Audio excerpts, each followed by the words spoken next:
Ele é o mais famoso, o mais estudado, faraó na história.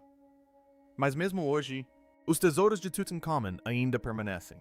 Tenho muito a revelar. Escondido dentro do túmulo do rei Tutankhamun eram duas múmias minúsculas que a maioria das pessoas nunca notaram. Durante décadas, foram ignorados e esquecidos. Então, a ciência finalmente falou. DNA desses corpos frágeis revelou uma verdade. O Egito certa vez tentou apagar, reescrevendo uma história real, repleta de condores segredos há muito enterrados. A própria história. O que eram essas crianças? Será que está mesmo se escondendo? Vamos descobrir. O silêncio. A caixa que mudou tudo. Em 1922, Howard Carter destrancou o Salad. Entrada para o túmulo do rei Tutankhamun, cativando o fascínio do mundo com ouro. A rápida disseminação da notícia despertaram a imaginação para tesouros escondidos que estiveram ocultos durante milênios. Entrar na tumba foi como entrar em um mundo surreal repleto de beleza requintada, incluindo realeza, carruagens, móveis luxuosos, santuários cobertos de pedras preciosas e a vista deslumbrante. Máscara dourada que continua a impressionar as pessoas hoje. Essa descoberta surpreendente permanece inigualável no campo da arqueologia, consolidando o lugar de Carter na história. Devido ao brilho e à radiância, a atenção foi atraída para o maior e os itens mais deslumbrantes. Fotografias foram levados. Os diários estavam repletos de desenhos e observações sobre o ouro. No entanto, em meio ao fascínio por riqueza, uma entidade minúscula e discreta espreitava ao fundo, não brilho. Não chamava a atenção. No entanto, continha uma narrativa mais profunda do que qualquer coroa real ou pedra preciosa. Enterrado dentro da tumba, havia uma pequena câmara chamada Sala do Tesouro. Lá dentro, Carter descobriu uma simples caixa de madeira. Baú. Não havia decoração em ouro. Não. Tinta colorida e nenhum símbolo complexo, que denota autoridade ou opulência. Rodeada por inúmeras riquezas, a caixa parecia modesto e despretensioso, inicialmente sem importância. Caixões de 2 minutos foram encontrados dentro de caixas, colocadas lado a lado. Os caixões eram tão pequenos que podiam ser aconchegadas nos braços de alguém. Uma delas media um pouco mais de 19 polegadas de comprimento.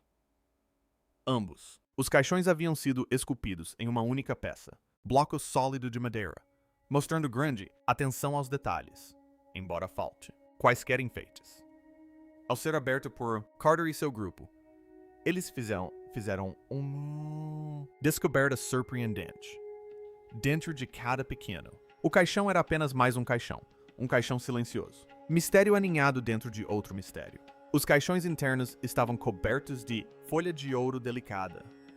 As múmias mais minúsculas, descobertos no Egito, estavam envoltos em tecido de linho. Eles não eram bebês que tinham experimentado a vida e a morte, mas indivíduos que ainda não nasceram. 2 jovens, meninas que nunca tiveram a chance de respirar.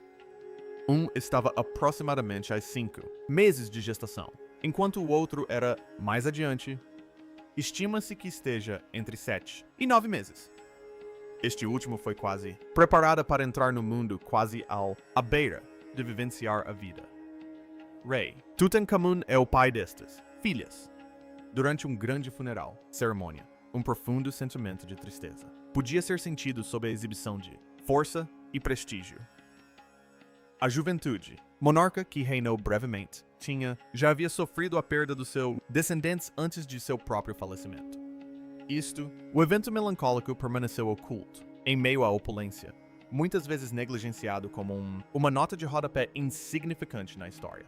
A perplexidade persistiu a partir desse ponto. As faixas que circundavam os pequenos caixões estavam inscritos com o nome da rainha, Tyre Avoda Tutankhamun. Esse deixou os primeiros investigadores perplexos. Surgiram especulações sobre a verdade, relação entre as crianças e o jovem rei. Alguns teorizaram que eles eram colocados ali para fins cerimoniais. Alguns acreditavam que eles representou um novo começo para o rei, na vida após a morte. A clareza escapava, todos deixando a verdade envolta em mistério. Devido à falta de clareza, cercando as 2 pequenas múmias, eles foram realocados para a escola do Cairo de medicamentos e mantidos em local seguro, fora da vista. Eles não foram colocados em exibição para público ou incluído em qualquer popular exposições que cativaram o público globalmente. Em vez disso, eles eram considerados como um mistério sem respostas. Permitido permanecer em um local tranquilo e isolado, sem ser perturbado. Quase 100 anos se passaram. No ano em 2008, ocorreu uma mudança significativa em Egito. Zahi Hawass, o líder do país, nas antiguidades, revelou uma ambição, projeto. Um laboratório de DNA de última geração foi sendo construído com um custo de $5 americanos, milhões. O objetivo principal deste laboratório era analisar as múmias reais de Egito Antigo.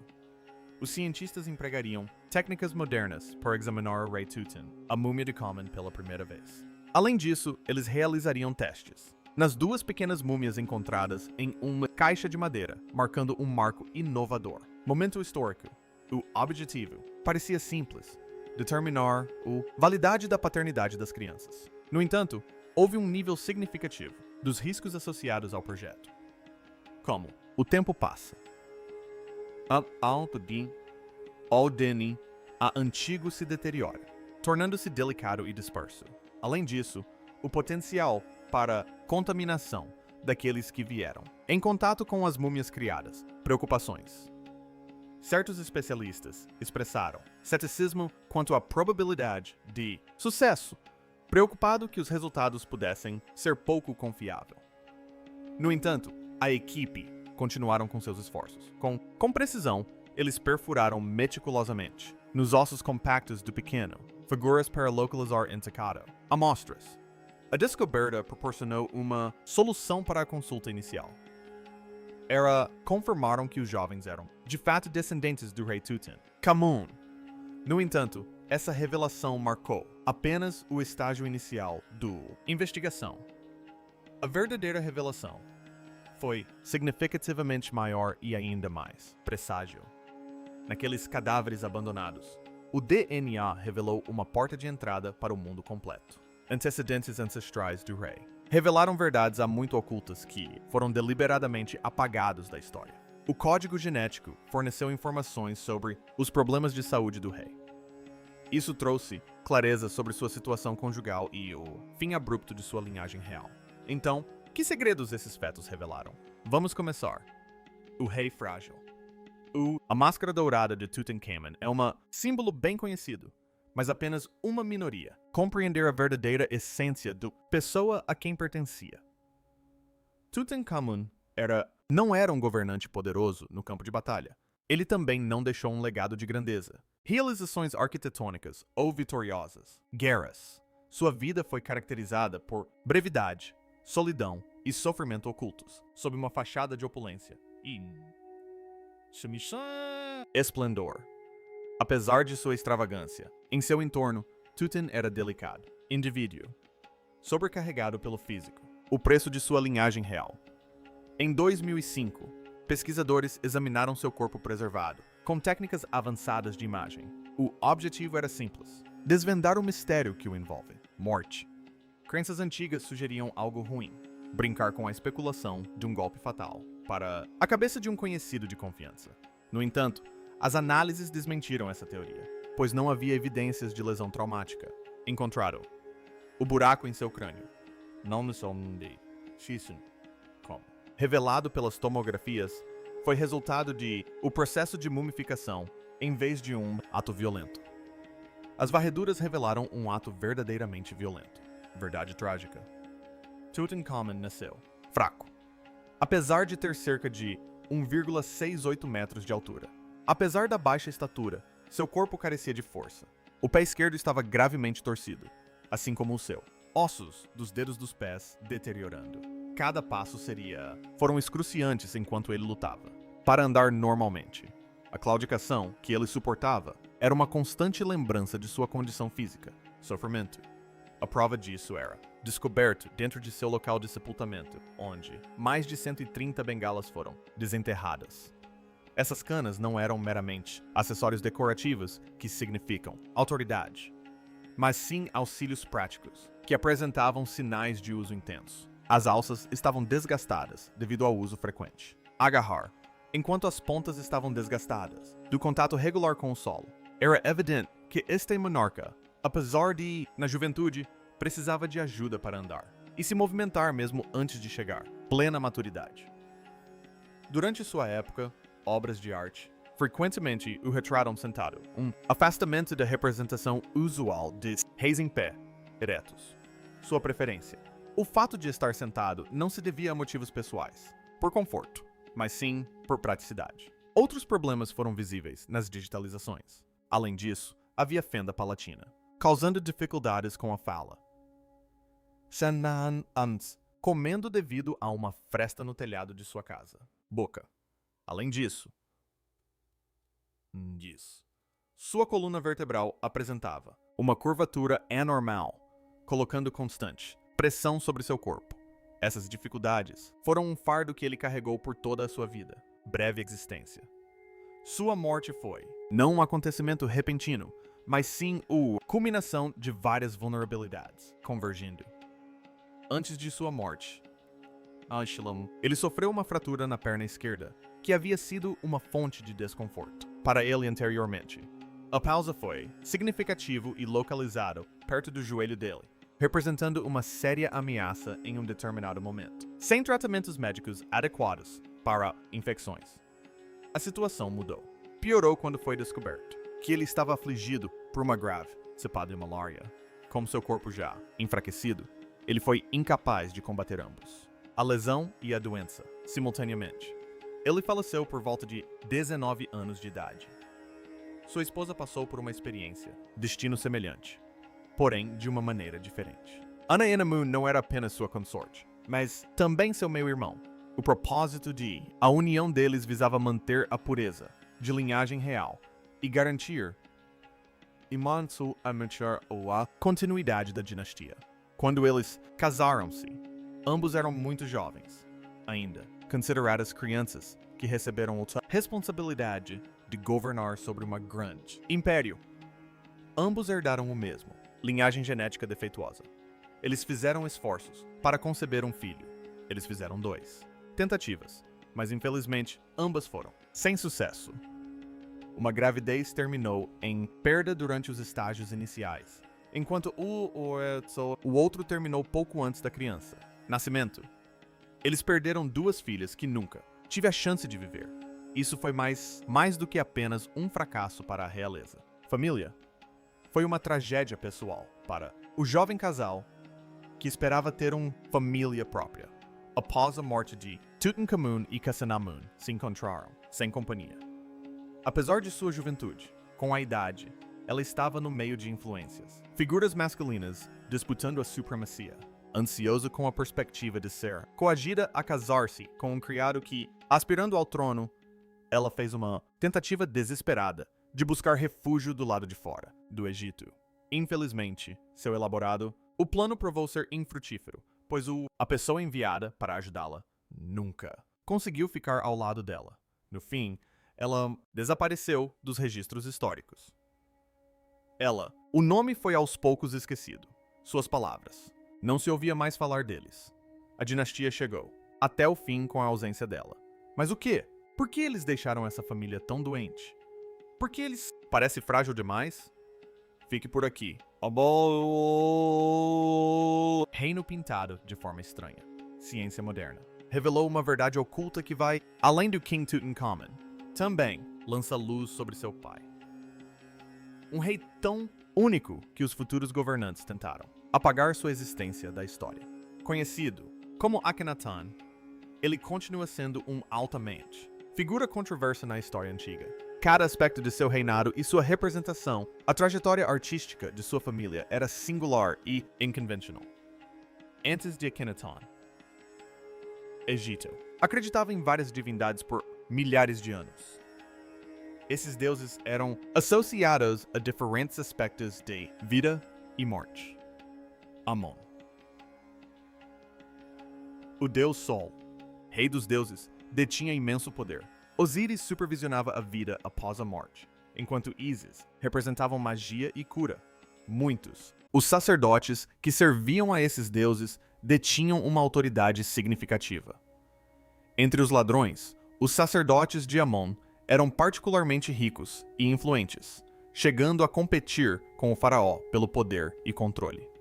Quando Akhenaten ascendeu ao trono, causou uma grande revolta. Ele proclamou que as divindades tradicionais não deveriam mais ser reverenciadas e afirmou que somente Aton, simbolizado pelo disco solar radiante, era a divindade legítima. Essa mudança não foi apenas de natureza religiosa. Ela também teve ramificações políticas significativas. Ao eliminar os antigos deuses, Akhenaten enfraqueceu a influência do clero e concentrou todo o poder em si mesmo como o único representante de Aten na Terra. Ele tomou uma medida ainda mais extrema ao abandonar Thebes, uma cidade com uma longa história de importância religiosa. Ele levou sua comitiva para o interior do deserto e deu instruções para que uma cidade completamente nova fosse construída do zero. Essa nova cidade foi chamada de Akatan, que significava a extensão onde o deus Sol Aton seria adorado. Atualmente, esse local é conhecido como Amarna. A cidade se desenvolveu rapidamente, apresentando templos que permitiam a entrada de luz natural, residências luxuosas para a classe alta e áreas especificamente designadas para a adoração da divindade solar. Algo verdadeiramente incomum surgiu em Amarna. A arte dessa época desafiou os padrões egípcios tradicionais. No passado, os faraós eram retratados como seres perfeitos e poderosos. No entanto, a arte de Amarna rompeu com essas normas. A representação de Akhenaten incluía um rosto alongado, um pescoço esguio e um abdômen levemente arredondado. Seus quadris largos, aparência delicada e traços de gênero ambíguos eram surpreendentes em uma sociedade que valorizava a força física e a proporção. A rainha Nefertiti, com quem era casada, tinha uma aparência graciosa e bela, com um rosto calmo e elegante. Seus filhos, particularmente suas 6 filhas, eram frequentemente retratados. Essas crianças eram representadas com crânios alongados e membros esguios, envolvidas em atividades lúdicas ao redor dos pais, sentadas em seus colos e buscando seu afeto. Esse nível de intimidade dentro de uma família real raramente havia sido retratado na arte anteriormente. Por anos, estudiosos se esforçaram para interpretar essas imagens, especulando se a aparência peculiar da família poderia ser atribuída a uma anomalia genética. As cabeças alongadas e os corpos esguios suscitaram diversas teorias, com muitos considerando fatores genéticos, como a explicação mais provável. No entanto, nunca foram encontradas provas concretas que corroborassem essas teorias. A estranha arte de Amarna não era apenas um estilo. Era o reflexo de um governante que rejeitou o passado e tentou remodelar o mundo à sua própria imagem. Mostrava uma família diferente de qualquer outra, terna, porém frágil. Quando Akhenaten faleceu, suas ideias foram rapidamente apagadas. Sua cidade foi abandonada. Seu nome foi riscado dos monumentos. Sua arte foi enterrada. O que aprofundava o mistério era na ausência de filhos nas representações artísticas. Akhenaten e Nefertiti são retratados repetidamente com suas filhas, mas nenhum menino aparece ao lado delas. Isso levantou uma questão intrigante. Se eles só tinham filhas, de onde veio Tutankhamun? O jovem rei finalmente revelou. Por um longo período, o campo da história antiga se debateu com uma questão persistente. A verdadeira identidade de Tutankhamun permaneceu envolta em mistério. Apesar do amplo reconhecimento de sua máscara dourada, sua posição exata dentro da família real permanecia vaga. Embora seu nome original oferecesse algumas pistas, faltavam evidências concretas. Esse mistério permaneceu na obscuridade por milênios, aguardando o momento oportuno para ser desvendado. É fato conhecido que Tutankhamun nem sempre foi conhecido pelo nome pelo qual é famoso. Originalmente chamado Tutankhaten, seu primeiro nome se traduz como a representação da forma viva de Aten. Esse nome o conectava à extraordinária e influente mudança religiosa de Amarna e o associava ao governante heterodoxo Akhenaten. No entanto, a natureza exata dessa ligação permaneceu obscura, com alguns especulando sobre o parentesco de Tutankhamun com Akhenaton como um possível filho, enquanto outros sugeriam um laço familiar mais distante por conveniência. A realidade dessa ligação foi obscurecida por registros incompletos e evidências históricas apagadas. Após a morte de Akhenaton, depois de um reinado de 17 anos, todo o seu império desmoronou rapidamente. A transformação religiosa que ele havia iniciado pereceu com ele. Os sacerdotes de Amon, antes marginalizados, rapidamente retomaram o controle, demonstrando crueldade em suas ações. Um menino de apenas 9 anos foi capturado e ungido como o próximo governante. O indivíduo em questão era Tutankhamon. Pouco tempo depois, ele teve que mudar seu nome. Tutankhaten transformou-se em Tutankhamun, personificando Amon. Essa mudança de nome carregava um peso significativo, simbolizando o declínio de Alten e o ressurgimento das antigas divindades. O jovem governante foi instruído a partir de Amarna. A outrora movimentada cidade no deserto foi abandonada, sucumbindo aos elementos à medida que a areia invadia seus templos e residências, fazendo com que a cidade fosse esquecida com o tempo. Os sucessores de Akhenaten estavam determinados a eliminar todos os vestígios de sua existência. Demoliram templos dedicados a ele, destruíram estátuas e obliteraram seu nome e imagem das paredes. Nos registros oficiais, seu reinado foi omitido, como se a linha do tempo fosse diretamente de seu pai para Tutankhamun.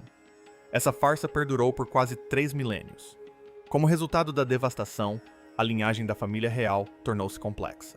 Havia incertezas em torno da verdadeira identidade da mãe de Tutankhamon. O governante Kio, ao lado de Akhenata, Smiankara, estava envolto em mistério. Registros deliberadamente danificados aumentaram a confusão, com a intenção de gerar incertezas. Cientistas modernos adentraram um mundo fragmentado, enfrentando um desafio significativo em seu estudo de 2 pequenas múmias. Sua missão era desvendar uma verdade oculta, escondida por reis que temiam as consequências. Apesar do laboratório preparado, o DNA antigo guardava segredos zelosamente guardados, difíceis de revelar. A irmã oculta por trás do trono. Em 2008, o anúncio de Zahi Hawass sobre os testes em múmias reais causou grande repercussão mundial. Essa iniciativa foi considerada significativa, visto que a linhagem de um faraó é uma questão altamente controversa na história antiga. Havia preocupações entre os especialistas sobre a possibilidade de erros, conclusões precipitadas ou descobertas influenciadas por fatores externos, em vez de fatos. O peso das expectativas era imenso desde o início. Há muito tempo que o Egito se opunha à presença de equipes estrangeiras examinando os restos mortais da família real egípcia, insistindo que os próprios egípcios deveriam conduzir as pesquisas em seu próprio território, respeitando a história. Para isso, um laboratório de última geração, financiado pelo Discovery Channel com um orçamento de 5 milhões de dólares, foi construído dentro do Museu Egípcio do Cairo. Seu objetivo era combater a contaminação, o principal obstáculo ao estudo do DNA antigo. O DNA antigo é delicado e se danifica facilmente com o tempo, fragmentando-se em pequenos pedaços. Além disso, essas múmias foram manuseadas, analisadas e realocadas inúmeras vezes desde sua descoberta inicial. Cada indivíduo que entrou em contato com as múmias, sem saber, deixou vestígios de seu próprio DNA, resultando em uma camada de DNA moderno que se sobrepõe aos restos mortais antigos, como uma camada de poeira. Localizar o material genético autêntico no DNA antigo era como procurar um único grão de areia imaculado em meio a uma pilha de terra. Por esse motivo, muitos especialistas tinham reservas quanto ao projeto. Alguns alertaram que, sem verificar os resultados em outro laboratório, erros poderiam ocorrer.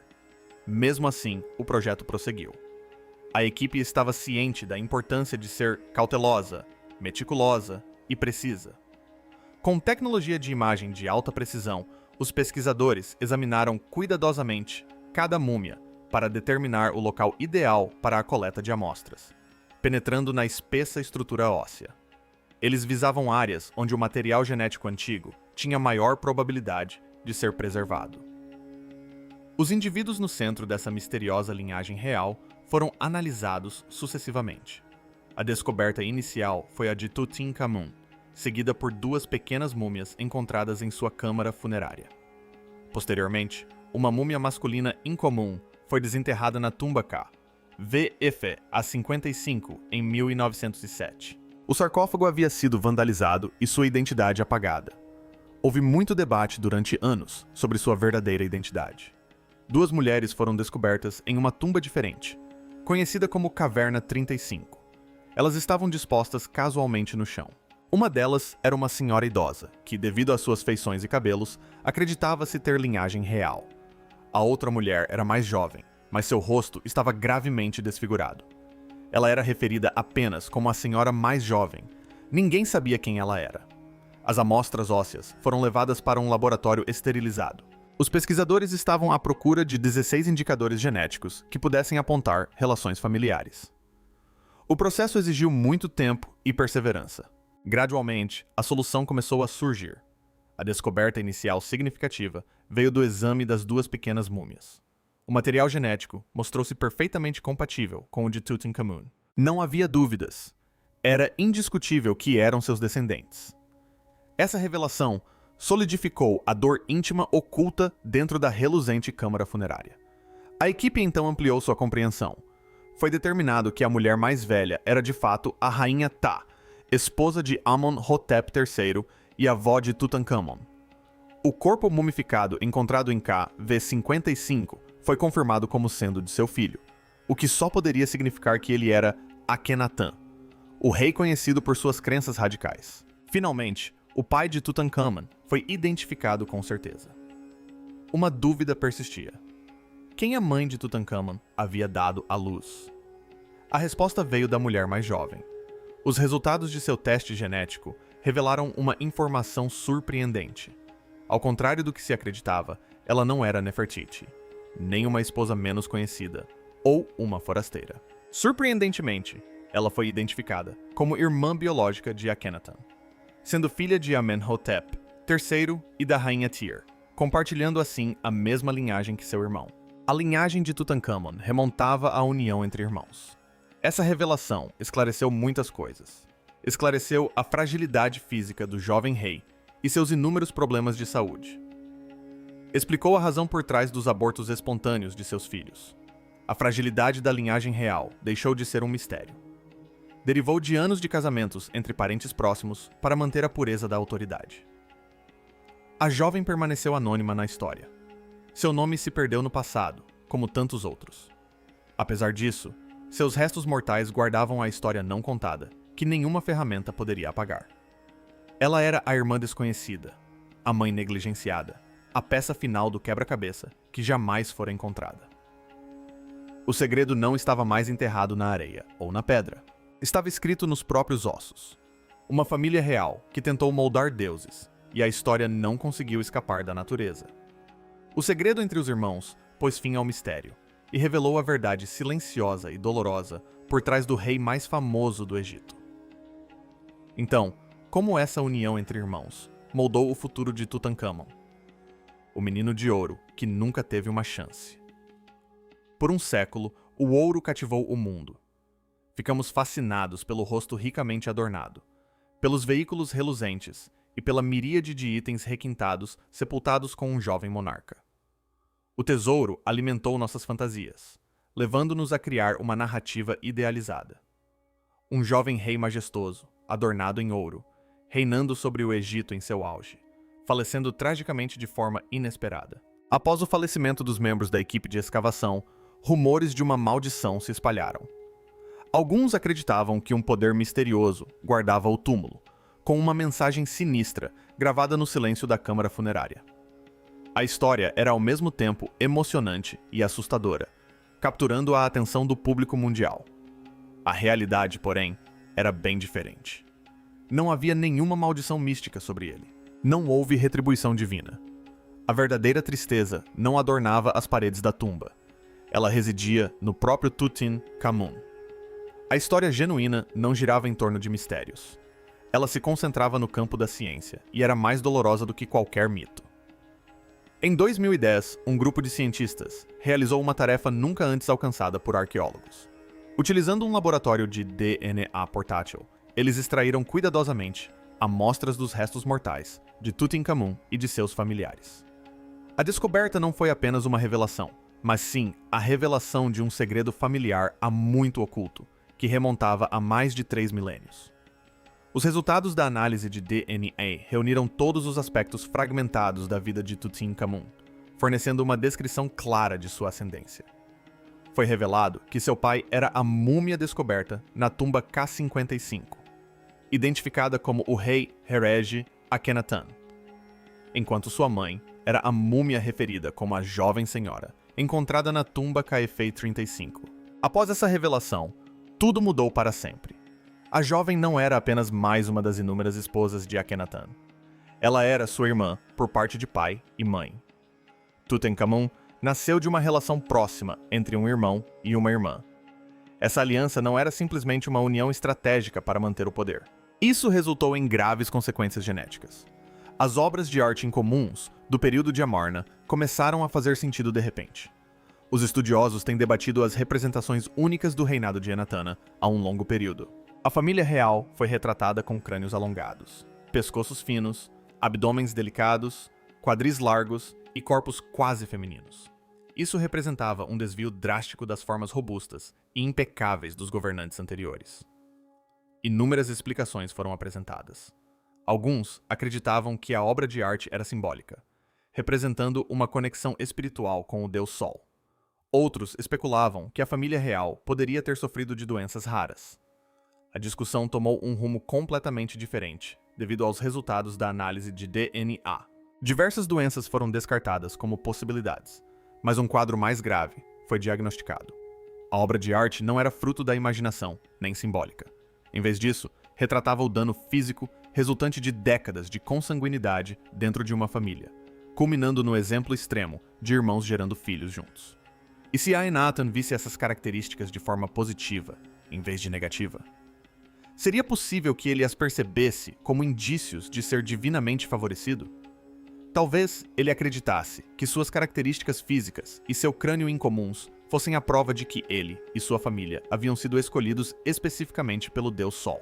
Dessa perspectiva, a obra de arte assume um tom mais sombrio. Ela se transforma em uma forma de propaganda que glorifica a própria deterioração, que, em última análise, levaria à queda de sua dinastia.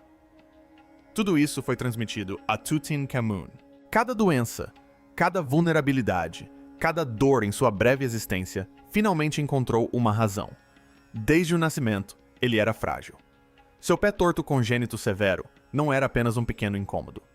Era uma condição debilitante que deformava seu pé esquerdo, causando agonia a cada passo.